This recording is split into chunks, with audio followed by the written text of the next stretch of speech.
Valentina can facilitate just dashing around, the dives, like all those mechanical things, Moreno has it down to a T. So what happens when you force Moreno on a hero like the Farsa, on a Yves that's a little bit more immobile, a little bit more of a sitting duck? I'd like to see that coming through. Let's take a look at the drafting phase here for game number 2 between both of these teams. Kadita, we have Paquito, we have Claude as well being taken out of the board. They're respecting Saken this time around and the flex potential that the Paquito can have.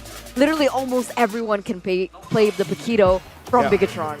Yeah, now I'm going to be looking at what else. Honestly, as much as I am scared for it, I am excited to see what Cerezo, what Coach Aldo is cooking up for their EXP lane, if they're going to show any other surprise pickups here. Maybe they're going to hold on to those cards. Potentially they have, what, the lower bracket finals, maybe even the grand finals. Maybe they'll hold on to some aces up their sleeves. But yeah, Bigotron have really made an identity for themselves as a team that come up with really crafty EXP lane pickups. Now, will Echo ban out the Fanny or pick it up themselves is my biggest question right now.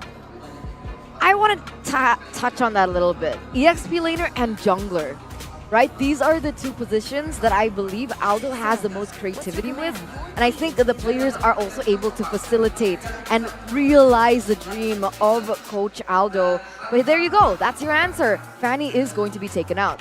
Yeah. Well, looking at the bans now, right? What are the options for inside of Echo to pick up here? They can definitely take up the Valentina here. A very good pickup, taking it away in the hands of Moreno. And again, perhaps with that Valentina pick, what you said, it adds more depth to the hero. But no, they still prio that Yves, so leaving that Valentina open again. But this time, Bigotron, they don't have Claude to pick up. Yeah, that's why I'm okay with Echo picking up the Eve again, even though they're going to be giving a Valentina to Moreno.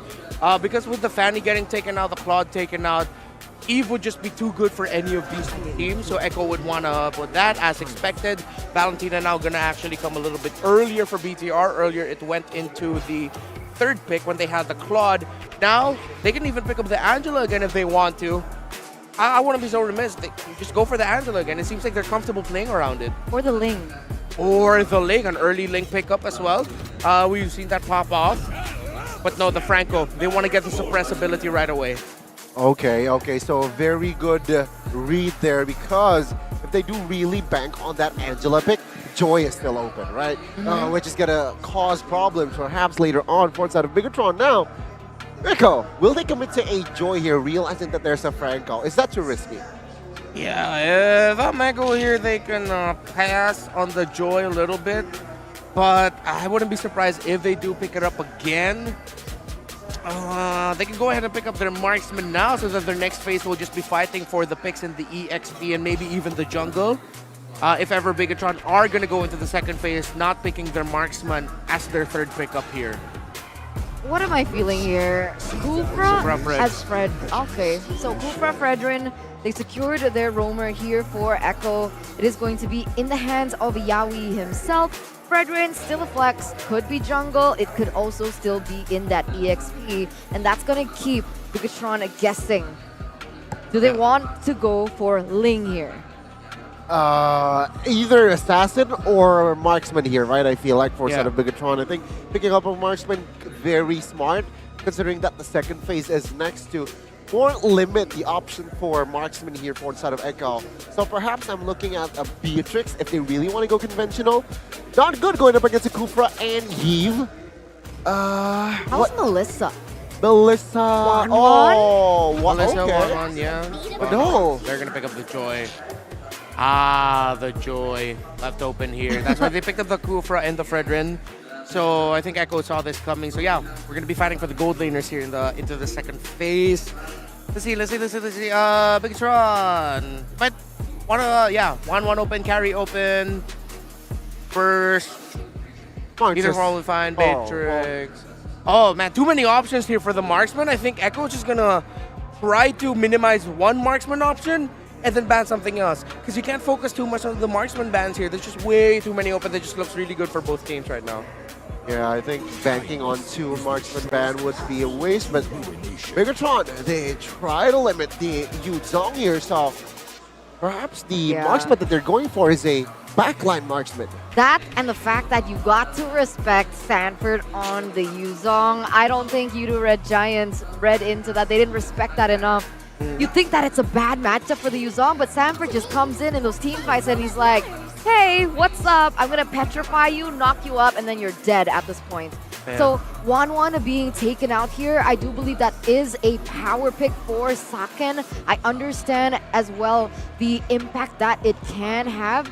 Bigotron now, they're caught in a tough position because not only does Bigotron have to flex with a Joy, but Echo does as well. Do they want to go for an EXP lane ban or a jungle ban? So they opt for the Arlet here, just trying to pressure this Fredrin to be placed in that EXP lane. But remember, Sanford does still have the Terizla. Yeah, Terizla's available, Lapu Lapu's available for him as well. So, wow, that's 2 series in a row now. Bigotron are just coming into an EXP lane focused drafting strategy. They respected Nats and what he brings to the table for RSGPH earlier, and then now they're doing the same thing to Sanford. And Echo, correct me, they ended up banning out 2 marksmen here. They're just minimizing it. Melissa's still open. Saken has shown that he can play a gold lane Bane if they want to. But they will need a marksman at this point. If it's going to be a Bane, then I guess this is going to be the Ling going in the jungle, even though he's up against some tough competition right now. Angela, Ling, available. Oh, no. They can't slot in Angela anymore. Well, looking at the options left, right? Martis, the there Melissa it is, here. as expected. So they're trying to utilize the flex here from that Joy. Again, XP or jungle here. I mean, looking at the heroes that are left outside of Echo, what is left as well? They need a marksman. Honestly, Arlet is really good against the Melissa. Banned out though. Oh, you're right. Lapu Lapu then. Lapu Lapu Ling, okay. They take away the Ling. You know what? If Bigotron really wants to go crazy, go for the Hellcurt. I don't know. They're going to have to put the Joy in the EXP lane. A bit too greedy for my taste. I think they're going to be looking for more control here. I mean, the Hellcurt theoretically does make sense. Watch us then, if not the Hellcurt. Do you prefer this Joy in that jungler though? I prefer in the EXP lane. So, yeah, you said Martis. I'm liking the Martis jungle here for Bigotron. Unless you're going to go just anime fight and either go Hayabusa, but it's also going to be very greedy. Or the Lancelot. Yeah. X-Borg again. Oh, no, it's going to be a Grok. Oh, it's going to be the Grok. So, Joy Jungle, EXP Grok. Yeah. Is the answer here for the side of Sorizo. Billing damage, I suppose. Yeah. I forgot about the existence of an XP lane Grok. So now, I like the Joy jungle. All right, let's see if the casters like the Joy jungle. Ring, ring, ring. Leo, Mirko.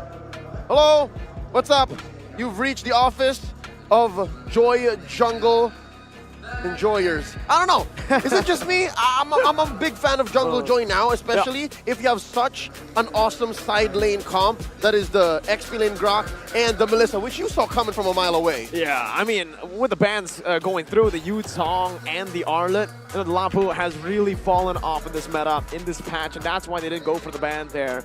With those 2 banned out, especially the Arlet, that really gave it away for me. I was really surprised to see Echo ban out the carry instead of the Melissa. So they have it planned out as well. There's no way that they will oversee it. They know that the Melissa was coming, and they want to try to counter it instead of banning it. How about 40 on a hero that's not as easy to cut right through the lineup? He's so honest. It's very rare that we see Sanford on a Fredrin, which they invested in later on.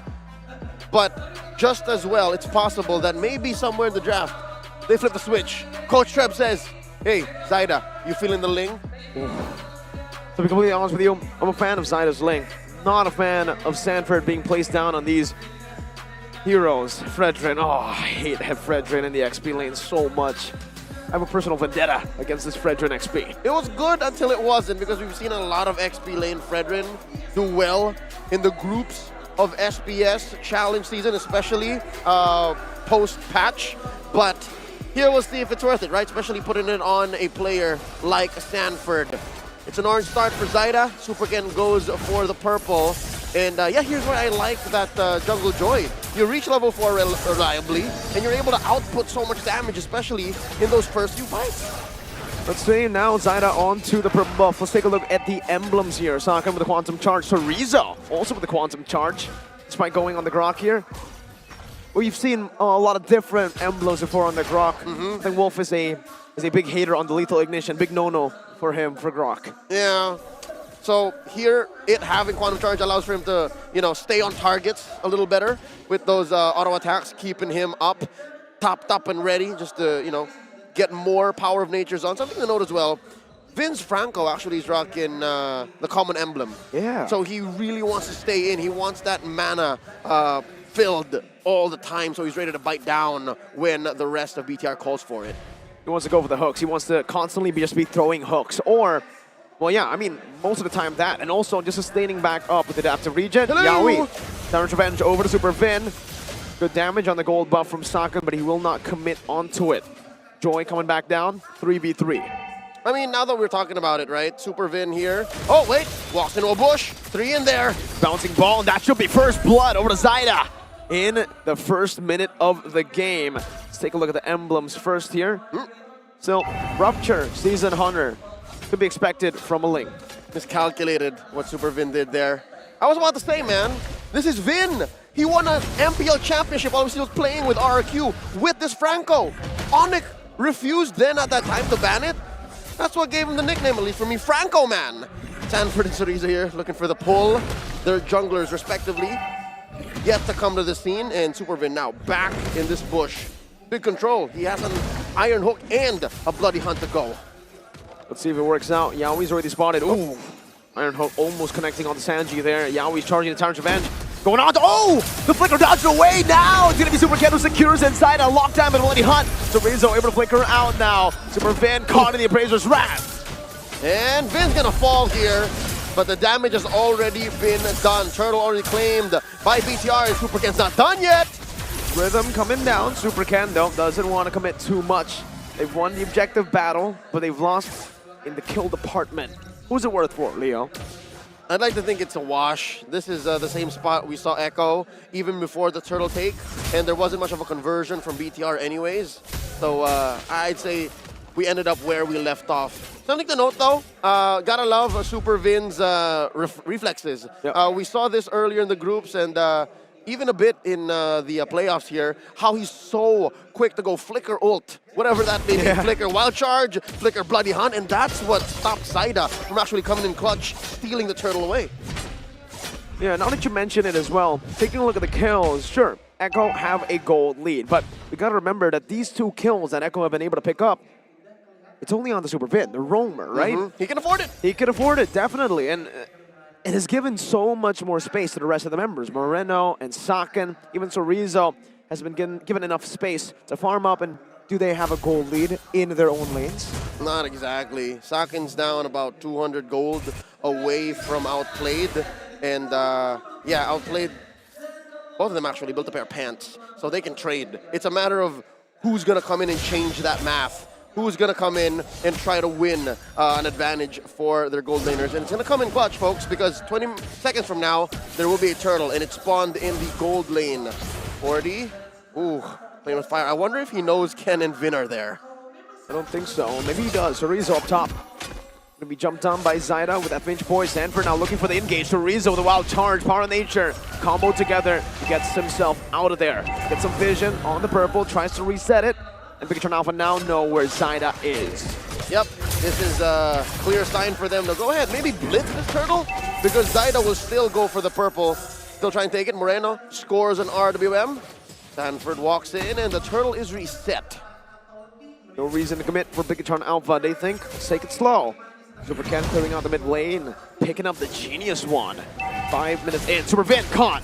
Revenge at the rage, Bennett's rage, everything in the kitchen sink thrown, but Vin still survives. Now it's a real world manipulation. Oh, well played. Oh, good flicker out to safety. Wow, ults thrown out on both sides. Battle spells though, kept in check. All this time was bought for Torizo, space on the map to push that top lane tier 1. I love it. Again, very similar to that last engagement. It's a wash, but I give a slight advantage to BTR. I think BTR played that very well, and now Moreno flickers out, saves himself. Good play by Zaida there. Makes Moreno miss a whole cannon minion in that mid lane. Super Vindo looking for a pin down. Conceal. Already used up. Super Ken jumping into the conceal as well. Iron Hook not connecting. Good dodge. Sidestep from Yaoi, Sanji, and outplayed. 3v3. I wonder if Echo are aware that this is a boding 5v5. Oh, yeah, Super Ken leaves the vicinity of the area. I like it. Both teams are actually playing with the space very well. As early as, what, 5-6 minutes? They're seeing parts of the map that, hey, there's an absence of enemy units here. No opponents here. Maybe I should just push, and that's what Zaida tried to do. Both of them respecting each other a whole lot more than game number one. I think in game number one, it was a battle of disrespect. It was very playful. Yeah. Bigotron starts strong, then Echo comes back. And Echo, we're almost able to end, and then Bigotron comes back again. Yep, that's what made that game so fast and furious, and now this time it's just so calculated, right? 6 minutes in, approaching 7 minutes, and only just 2 kills. Here we go, Echo going for the old-fashioned attempt on the push. Sorizo and Moreno to the rescue. Thou shall not take our tier 1 down bot. Wow, good defense from Sorizo, who's had a consistent performance all throughout this tournament. One of the standouts for Bigotron Alpha, alongside Moreno, who has not been playing every single game for Bigotron Alpha. Funnily enough, seeing how good he is now, you would expect, maybe he should get more games. Definitely. This is more than enough evidence that Moreno is coming into shape here. Part of the main lineup of Bigotron Alpha. Now, last turn of the game spawned, down to a fourth of its health. No dice. Bigotron Alpha concedes it. Echo scores. Wow, interesting choice by Bigotron Alpha. Feels like, again, they're trying to weather the storm. They're trying to wait for these item power spikes. And looking at the items, I think I know exactly what they're waiting for. Sakin, Golden Staff, it's going to be the moment where they can look for these 5v5s, these neutral objective contests as well. And now up top, they engage on the 40. Ken pops the rhythm and beats. Big bush there. Oh, oof. Big damage, good Iron Hook, and that's the wild charge, but it's only on the Sanford with the Flicker as well. Bomb Nature gonna be used now. Super Van engaged on. And there's the RWM keeping Sakin in place. He gets the go away, but he goes down. 2 for 0. Echo outplay Bigotron Alpha. Now, Charge Revenge and the Rage. Super Ken is down. Yaoi picks the kill up, and it's all Echo. Must have been something wrong with the circuitry or the communication more specifically, because that was very un-Bigotron-like. They were spread out, stood around, stayed where they shouldn't have been, and even after one fell, the others didn't follow through. So yeah, now Echo have a great lead, a big lead, 3,000 in, and they're pushing 2 turrets in mid straight. Mid lane tier 2 gonna fall, despite Moreno trying to savor it. And now it's a 4,000 gold lead. Exactly what Bigotron Alpha were able to do to Echo, but now reversed. It's Echo. Look at the gold difference between Zaida and Super Ken. 1.6K. Huge. And not to mention the gap between Outplayed and Sakin. He's gonna force Sakin to respond here and play safe.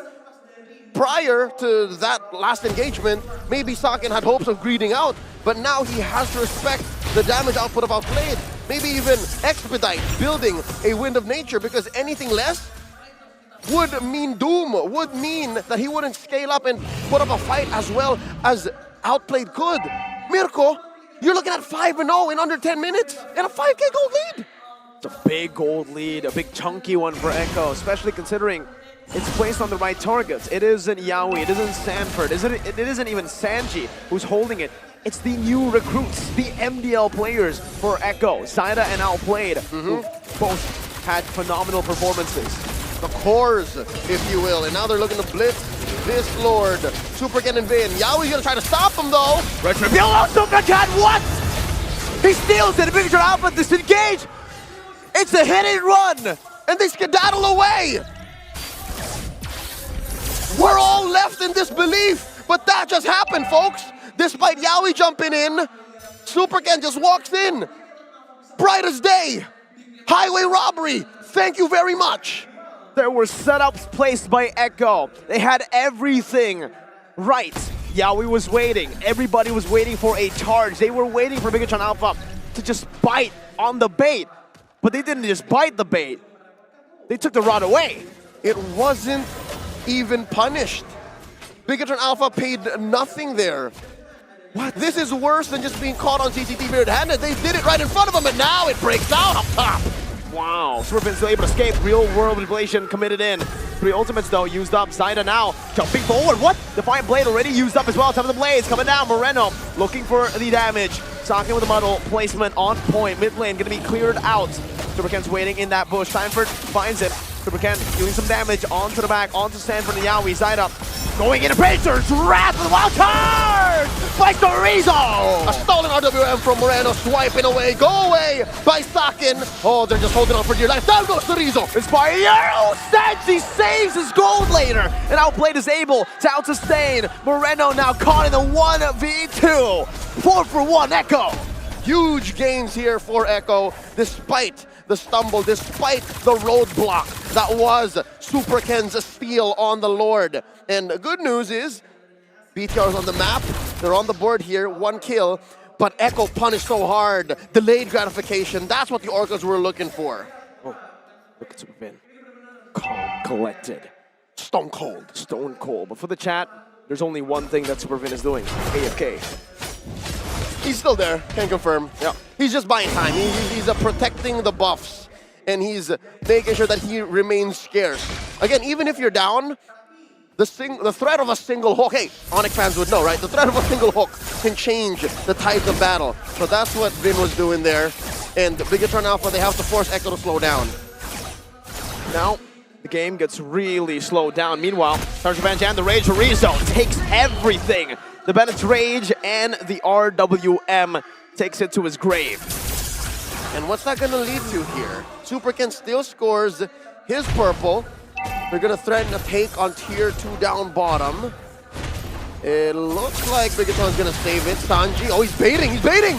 Oh, Terror's Revenge by Yaoi, but Superken is able to escape. Pops in that rhythm. Zyda is going around. Superfin trying to get a cheeky little iron hook down to Zyda. But no, Echo denies it away from Bigotron. They say, no, we're not going to fight. We want the Lord. Here comes the Luminous Lord, and in the long lane, Echo was able to leave a big fat wave there, taking down that tier 2. So yeah, that's more of the map that Echo have control of. Less for Bigotron Alpha to get space and gold from, to give to Sakin, to give to Moreno, and now they gotta be careful, man. Superken, he can just steal from anywhere. Yaoi, Revenge at the Rage, and even the Bruce Passions for Rizzo flickers, but it's not to connect to anyone. Outplay with a mega kill. Sakin dealing damage, but it's not enough to take anyone down. Stanford with a taunt, blocking Sakin down, surviving for a bit. But now he falls, but Sakin follows. Moreno. Stolen Tempest Blade keeps him alive for just 2 seconds longer as Outplay pops him. And down bottom, Zyda was able to penetrate. There's a hook and the bite down, the punish from Supervin. I don't think it's going to be enough to save this game, though. 10 seconds on Super Ken. Sanji, oh, he's taking turret shots. No, what? Oh. What? What? What just happened? He must have been thinking, must have been looking at the map. That's the only other explanation I have. Wasn't under any slow, wasn't under any CC. If this happened in the early game, oh no, forgivable. But now, at a clutch moment like this, especially with Lord spawning, that's a tough pill to swallow. Bigotron Alpha, they capitalize. Oh my goodness gracious. Bigotron Alpha have just taken back control through that blunder, through that massive blunder. They shrank the gold lead. Almost near them, cut it in half. We're looking at a Luminous Lord marching through bottom lane. What? And Echo have to regroup. Echo have to find it within themselves to communicate and say, hey man, we're going this direction. We're winning. We gotta respect what Bigotron Alpha does, especially inside their base. There was a big disconnect as well from the members of Echo. Do they want to end? Do they want to go for the Lord? Seems like Sanji wanted to make the call, but was forced back. And then it happened. And he backed off too late. Oh, now they're in deep waters, man. Now, remember, these power spikes have suddenly hit for Bigotron Alpha. with a sudden gold that they've been able to get with a Lord. 2,000 Lord advantage. All right, all 5 members of Bigotron Alpha here. Contemplating on a recall. Maybe we should send someone back to the friend from Zyda. Now Lord threatening the take. RWM coming in. Yaoi, no one home. Too The big. answer from Moreno. 2 big resources, Leo. The Lord not able to take the turret down now. Superfin going to be engaged on Venice Ridge. Coming down. Superfin still able to flicker. Yaoi, no flicker on his side. Good Iron Hook to bring it down the ring. Oh! 3-man wild charge as Super Ken decimates the back line. And Stanford gets popped as well in a BTR sandwich. 3 for none. The current body count for BTR as they penetrate in mid. 4 members, make it 5. Super Ken coming in a frame. They can threaten a finish here. It's 20 seconds until the next member of Echo spawns. Now only the 2 new players, and Outplay gets bursted down by Moreno. Now the backside goes all the